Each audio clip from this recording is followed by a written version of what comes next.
Okay, first off, I want to start off with a disclaimer. Just in case you are someone that is willing to watch my other videos, or you're someone who watched another video of mine, I just want to make a disclaimer that I will no longer speed my videos because I just realized I don't like that. This is just the results of being on TikTok for too long and attention span, whatever. And just I've noticed that on TikTok, when people want to quickly grab people's attention, they speak quickly or they speed up the thing. And just when I listen back to my videos, I realize I don't enjoy it. Even though it's still audible, but I don't enjoy the speed. I don't want that to be the vibe of my channel. I've always been kind of a bit insecure about how slow I speak. I've had that in real life, people say like I do like take my time when I speak sometimes, and you know what, I'm gonna speak how I speak. And this is supposed to be a channel that is about being grounded and spiritual, and I want to be authentic first of all. Also, I'm like, I don't want to put out videos that I don't quite enjoy when I listen back to them, so I'm willing to not speed up the video. And if someone is not patient enough to hear the message, then that's on them. You know what I mean? The key to finding your tribe is to show up as you are and let those who stay, and let those who pass. So I'm done accommodating an audience that I don't even know. And I truly want, for this channel, I truly want to create for myself. Hoping that people like me will find it. So I never want to create with the audience in mind, because I feel like it sucks out the fun out of the creative process. And this is one of my many channels I've tried before, and I want to do things differently this time around, and I want to have fun. You know what I mean? Yeah, so no speeding up the video. If you're patient, you're patient. If you're not, you're not. So anyways, let's get into the actual video. Recently I've been getting messages that are very reassuring, and God just wants to reassure us. He's always reassuring us. Because the last video I made was reassuring you that to follow your heart when it comes to interacting with dysfunctional family. And today I get, that be assured that your boundaries are strong now, because I'm getting that for the first time in a long time, you are opening up to socializing, being part of the world. You're getting out of hermit mode. You're getting out of isolation. And this is not just about stepping out of your house and going outside. That's the physical part of it. I'm getting that your actual heart is open. Your heart is open. I'm getting that you should try and set up heart chakra opening yoga, and try and do that most days. Yeah, search up how you can open up your heart chakra more. But it's open, your heart is open, you're open to interactions and seeing where they go. And being open doesn't necessarily mean that you want the friendship now, you want the boyfriend or the girlfriend now. It just means that you are open to having human connections, even if they do not go anywhere. You know what I mean? Because I feel like part of being emotionally unavailable is expecting that as soon as you interact with someone, they have to be something in your life. And the healthy route in life is to just let interactions flow how they ought to flow. So sometimes you're gonna interact with people and it ends in that interaction. Sometimes you're gonna chat for a week, sometimes you're gonna chat for a month, sometimes maybe a few months. You know what I mean? It's just enjoying the interaction for what it is and not any fantasy or story you want to fulfill. So I'm getting that you open in that sense, and this heart space you're in will eventually help you build community, because you are now more realistic about relationships, and you will now be able to have a well-rounded community where you have certain relationships for certain purposes, and this will overall help you in life, because you are no longer expecting people to be your everything. You respond to how the relationship is. So you are in a really, really good heart space right now. I would encourage that you go out on your solo dates, and do not first of all, I'm not saying go and expect something to happen, because your heart is already open. Just be there, be approachable. If you feel nudged or you feel called to start a conversation, and sometimes you will actually get that people will approach you. Be open, have fun, be yourself, be chill, don't try to perform. I'm getting you're not in that space to perform. You've been in isolation so long that you went from, I'm getting the song Lonely by Akon, those vibes where it's just sad, like lonely. You know how the song goes, the chorus goes, to actually understanding that you were always alone.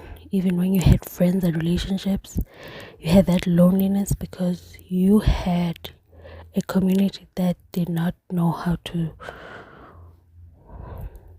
provide for your needs, and you yourself didn't even know yourself yet. So through this loneliness journey, you've learned who you are, and you've understood that being alone does not mean loneliness, especially as you became to build a secure, solid foundation and self-concept for yourself. So now when you interact with people, you're not interacting based on the wound and the fear of loneliness. You are truly wanting to getting to know people. You are truly just interested in other human beings and their experience. You want to be part of those experience, and you are now open to letting other people in your life. So Another thing, but that I'm getting is that your isolation was like you getting out of your isolation is was so long overdue, and that's because right at the end you kind of like procrastinated because you're human, even though you've learned like your third eye is open to another level, you're a totally different person. You still had fears based off your past experiences, and one of those is that in the past you had very, very weak boundaries. I get that you didn't even understand the concept of boundaries, and I get that sometimes you heard the word boundary but you've never really knew what it means, and you never really used that word. It was a non-existent concept to you, and this is something that we should have been taught at home. But some families, you not having boundaries serves them, so they keep you in that state. They keep you in that state of having no boundaries. So that wasn't a thing to you, and this has made you have very, very mediocre relationships, communities in your life. And this may also mean that you may have, trampled on other people's boundaries without knowing, because the concept of boundaries doesn't exist. So it's like your boundaries will continue to be violated, and you also did not respect other people's boundaries because that just did not exist in your brain.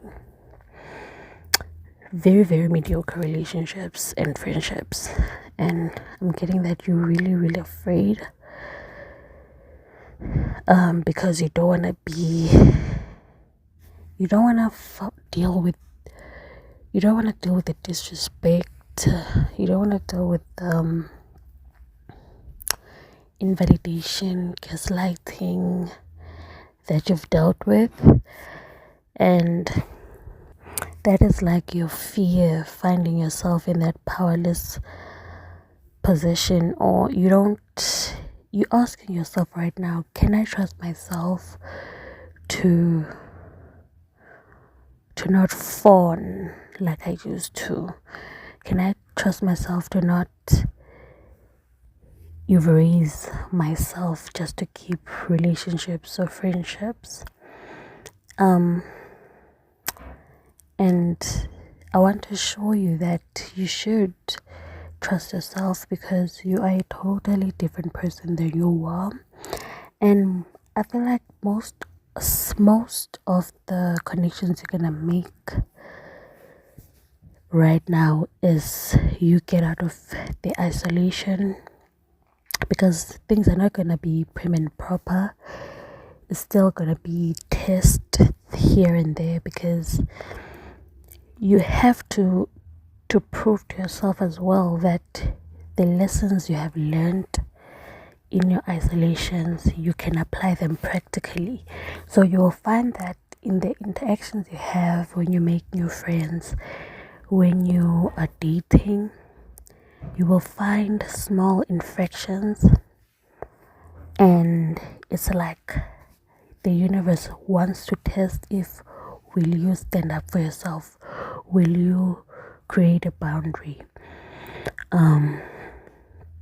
will you trust your judgment, will you trust your intuition, will you set a boundary, and when it's disrespected, will you follow through with whatever consequences said your word, will you communicate,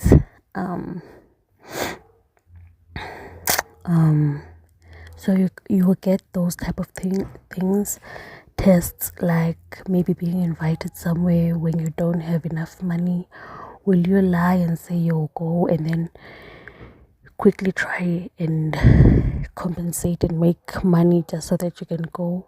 Or will you be honest about your situation and be like, hey, have fun, I will not make it on this outing, yada yada yada. Maybe someone will ask you for money when you don't even know them. Will you politely just tell them no, even if you have the money? Or will you set the tone of the relationship from the start and borrow the money? So it's stuff like that. These are things that on paper they don't seem bad, and this is because these are just mild tests from God to see that, so that you can prove to yourself that you can handle the bigger stuff as well. I'm getting that during these small infractions, do not be quick to shut things down and avoid the person, because you are at a space right now that the type of person you are, if something is not in alignment, it will just fizzle out on its own. So you don't need to be sending long paragraphs, you don't need to be over explaining, you don't need to be over communicating. All you need to do is just be firm, polite, and just firm on your word and see how the other person reacts. So don't be quick to say, oh, borrowing money from me, but you don't know me, okay, I'm cutting you off. No, be like, oh, sorry about your situation, I can't help right now. Don't go on a long speech about, oh, we don't even know each other, how could you think of borrowing money from me? Do not go there, okay? Just politely decline and then see how the connection goes. Usually people who are boundary testing, especially if maybe they have malicious intentions, they will be so put off by your strength, and they'll just fall away because they can see that it's gonna take them a lot of work to manipulate you. And usually manipulative people, or people with malicious intentions, they pick the road with the least, that will require the least effort, you know what I mean? So the easier they can, they if they feel like you're gonna be an easy target, they will be on you. But if it's gonna take some work to crack you down, nah, they're not gonna waste their time. So just follow. So those are the kind of tests you will have. Do not panic. Because and do not wonder like, I did all this work but I'm still running on situations like this. You have to realize that you are in this world, you are amongst other human beings. Even if you, no matter how much shadow work you do, you will always have to deal with certain characters in this world. And shadow work is not about becoming perfect and therefore attracting other perfect human beings. No, it's about dealing better with such characters. You know what I mean? And preventing things before they get out of hand. And if like it's an actual evil character, avoiding them completely. It does not mean that you will not run into these people, but it's more like getting tools on how to deal with those characters, because human beings are human beings. Life is about polarity. There'll always be a spectrum of human beings, good people, not so bad people, and evil people. So that is just how that is just nature, you know what I mean? And getting on nature, when you talking about polarity, you have to realize that in your isolation, you dreaded isolation at the start, but you also found peace, and that's polarity. In that, in isolation can be lonely, but it's peaceful. But also, community has its good and bad. Community is great because it's how we're wired. We are wired to be surrounded by other people, to share our experiences, to love. But community also comes with dealing with people's emotions, dealing with interpersonal stuff, and you just have to build that trust with yourself that you can handle those things. So some of you will scurry back to your shell when things get a little bit shaky. That's normal. Do not beat yourself up. That's what happens when someone has been in isolation for too long, because you still remember how safe it was in the shell. You will go back, but please make a way to go back out again, because you cannot stay in isolation for too long. You have to find the balance. And please, this is not a numbers game. Do not put your worth on how much people you connect with. The aim is to find quality connections. So if you find 2 people, you are on the right track. If you find, I would personally, okay, this is not from God or the universe, this is just personal advice from me. Just make sure that you have more than one person that you can call or text or hang out with. And the reason why I say you should not have one friend or the person that you're in a relationship is your everything, is because community, someone cannot be your everything, you know what I mean? And you never want to put so much pressure in a dynamic. And it also helps you with to just broaden your horizon when you interact with different people, because you get to interact with different personalities, different backgrounds, and you can learn a lot more from different people than when your attention is just on nurturing one friendship. You know what I mean? So it's not a numbers game, but please do not just cling to one person, because at some point that relationship will crack under pressure, because you cannot be someone's everything, they cannot be your everything. So don't just have this one best friend and not have any other friends. No. Broaden your horizon. But if it happens that maybe like for a few months you have this one friend, that's okay. But you cannot have one friend for so many years. No. That's a comfort zone. That's a comfort zone. So yeah, trust yourself, and you will trust yourself more as you have these experiences. Do not be scared. Do not be afraid. You are ready.